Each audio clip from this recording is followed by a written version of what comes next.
বিসমিল্লাহির রহমানির রহিম।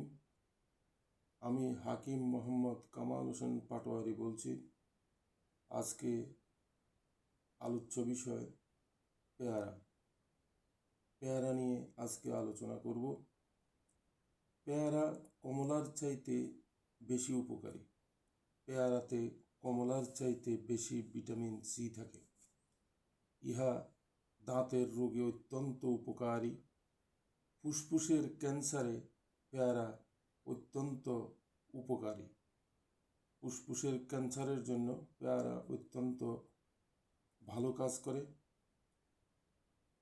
পেয়ারা উচ্চ রক্তচাপ কমায়। স্ক্যারবি রোগে পেয়ারার জুড়ি নেই।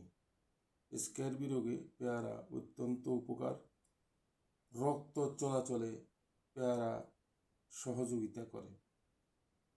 আমাদের হৃৎপিণ্ডকে সুস্থ রাখতে পেয়ারা অত্যন্ত ভালো কাজ করে। পেয়ারার গুণের কথা বলে শেষ করা যাবে না। পেয়ারা একটি সহজলভ্য ফল, যে কোনো জায়গায় ইহা পাওয়া যায়। আমাদের প্রত্যেকের পেয়ারা খাওয়া উচিত। পেয়ারা খেলে স্বাস্থ্যের জন্য অনেক উপকার হয়। তো আমরা বাংলাদেশে আমাদের ইউনানি আয়ুর্বেদিক ওষুধের কাঁচামালের অত্যন্ত অভাব।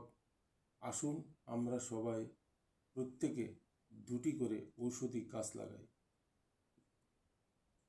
ঔষধি গাছ লাগালে আমাদের ইউনানি আয়ুর্বেদিক ওষুধের কাঁচামালের স্বল্পতা দূর হবে। সবাইকে ধন্যবাদ। আসসালামু আলাইকুম। আবার দেখা হবে ইনশাআল্লাহ।